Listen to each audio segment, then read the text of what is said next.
kurwana n'icyaha. Niko umuririmbyi yaririmbye, yaravuze ngo mu ntambara ndwana n'ibyaha. Abantu bamwiringiye ikintu cya mbere bakwiye gupimirwaho ngo bazamubwira bati ubwo wanze kuduha ubwami gute? Twara abaririmbyi, twara abakozi bawe, twarakoze ibiterane. umunsi wemerere umwuka wera akujugunye mu kidege, akujugunye mu kidege. Yesu ashimwe. Turabasuje mu izina rya Yesu Kristo. Nitwa Samuel Irabizi. Nshimiye Imana ko nongeye kuboneka kuri channel ya Mama Fortune. Ndishimye kongera kugera hano. Turashaka kubaganiriza ku ijambo ry'Imana. Tugiye gusoma mu butumwa bwiza uko bwanditswe na Matayo igice cyaho cya 7. Tukaza no gusoma ku murongo waho wa 20 tugeze hepfo gatoya, cyangwa duhere kuri 19. Hari ijambo rivuga ngo igiti cyose kitera imbuto nziza kiracibwa kikajugunywa mu muriro, nuko muzabamenyera ku mbuto zabo. Umuntu wese umbwira ati mwami mwami, si we uzinjira mu bwami bwo mu ijuru, keretse ukora ibyo Data wo mu ijuru ashaka. Benshi bazabaza kuri uwo munsi bati mwami mwami, ntitwahanuraga mu izina ryawe, ntitwirukanaga abadayimoni mu izina ryawe, ntitwakoraga ibitangaza byinshi mu izina ryawe?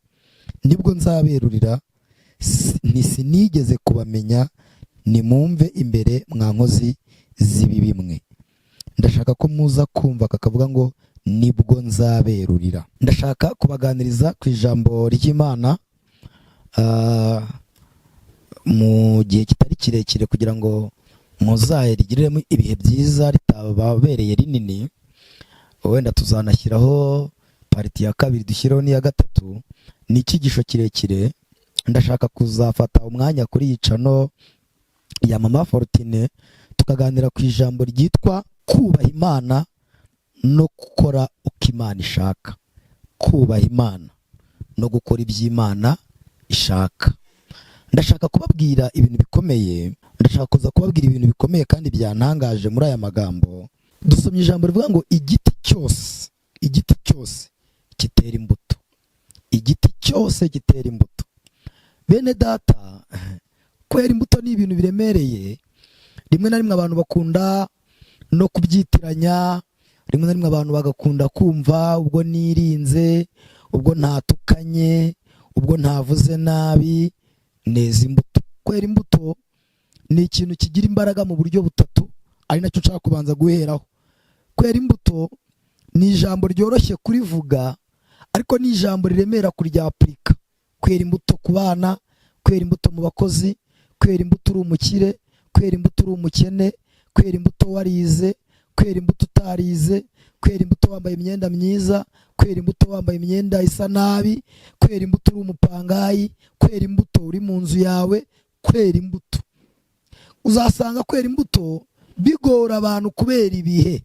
Gukira bishobora gutuma imbuto zawe zitagaragara, ukirata, ukishyira hejuru. Uri n'umuririmbyi, uri n'umuhanuzi, uri n'umuvugabutumwa. Yesu rero yaravuze ngo abantu be, abantu bamwizera, abantu bamwubashye, abantu bamwiringiye, ikintu cya mbere bakwiye gupimirwaho si uguhanura, si ukuvuga mu ndimi, si ukwerekwa, si ukurondora. Ikintu cya mbere abantu bamaze kwakira Yesu bakwiye kubonerwaho ni ikintu cyitwa imbuto. Kandi murabizi ko menye ari Yohana wabivuze cyangwa Petero, sinzi wabivuze, umwe muri abo, yaravuze ngo ntabwo ushobora gushakira umutini ngo ushakire ku ipapayi, ntabwo ushobora gushakira voka ku mwembe. Buri giti cyose cyera imbuto zacyo. Niyo mpamvu uzabona bigorana muri iki gihe. Biragorana. Hari igihe ubona umuntu ari umwembe, ariko wajya kureba ugasanga arimo arera indimu. Hari ujya kubona ukabona umuntu yakaba yari nk'igiti cy'amaronji, wakamuruhukiyeho, wakamugezaho ukagubwa neza, wakamugezaho ukamuboneramo ubuzima, ariko wamugeraho ugasanga yahindutse igikakarubamba. Ntago abantu bari kwera imbuto. Icyakora iyo ubona ibiti byabo ubona byakabaye ari ibiti nk'ibyo twashakaga. Murabizi ko Yesu agaragaza igiti cy'umutini. Bibiliya ikigaragazamo ibintu bikomeye, iravuga ngo Kristo Imana Yesu yagiye kugishakamo imbuto, ngo agiye arebye ukuntu gitoshye, arebye ukuntu gisa, ngo ariko ashatsemo imbuto arazibura. Ubu muri iyi minsi abantu baratoshye. Iyo turi muri korari ubona dutoshye, iyo turi muri live muri recording turimo recording indirimbo ubona dutoshye, iyo turi abantu bari ku ruhimbi ubona batoshye, iyo abantu bagiye muri repetition ubona batoshye. Ariko imbuto iyo turi mu rusengero intebe zuzuye kuva imbere kugera inyuma ubona abantu batoshye. Ariko imbuto ni ikintu kiremera. Bene data, tuzagaragarira ku mbuto zacu. Hanyuma hari irindi jambo Yesu yavuze riremereye cyane.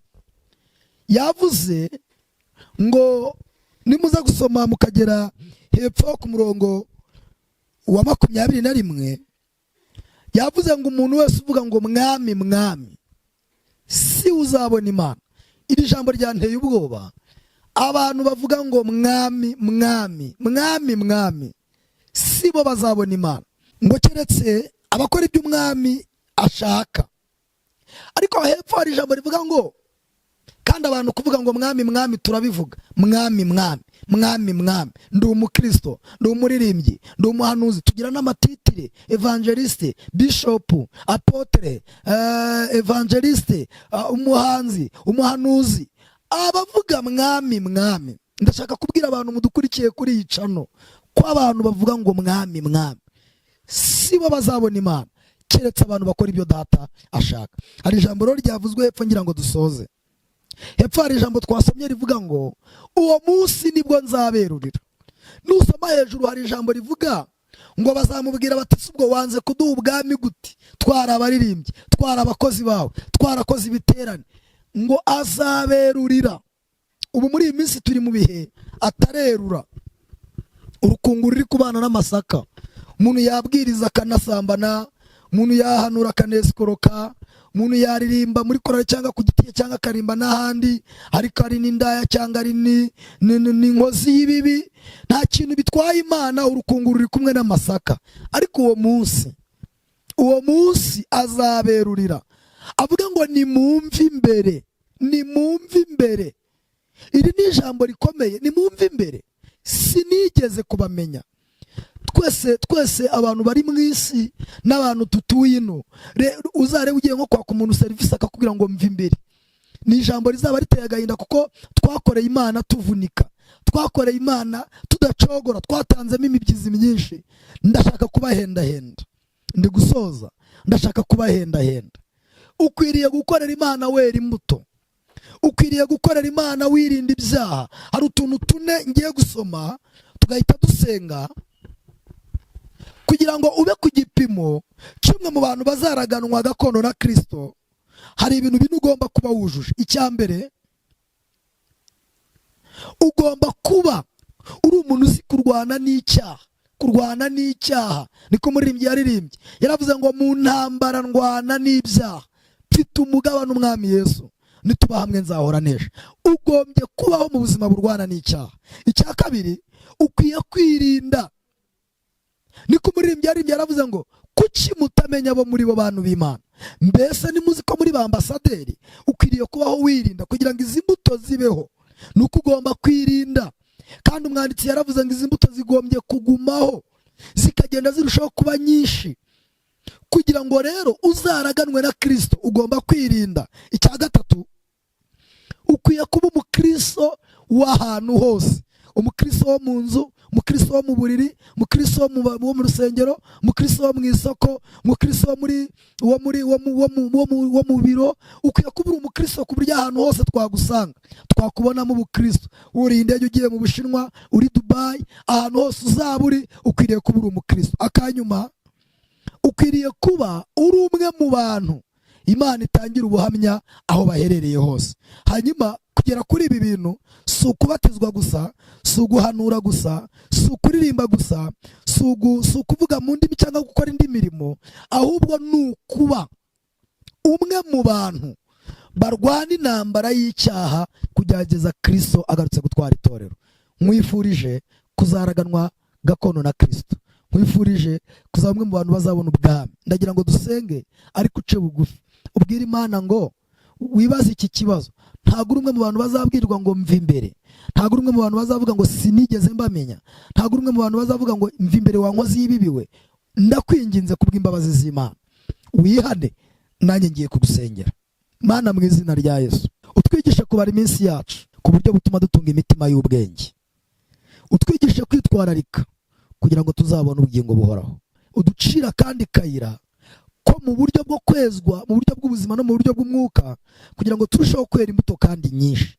Kandi uyu mugabo, uyu mugore, uyu musore, uyu mukobwa, uyu mukecuru, uyu musaza bemeye kukwakira nk'umwami n'umukiza, by'umwihariko bakaba angaje mu bakozi bawe, uzaturinde twazumva ijwi rivuga ngo mumve imbere sinigeze mbamenya.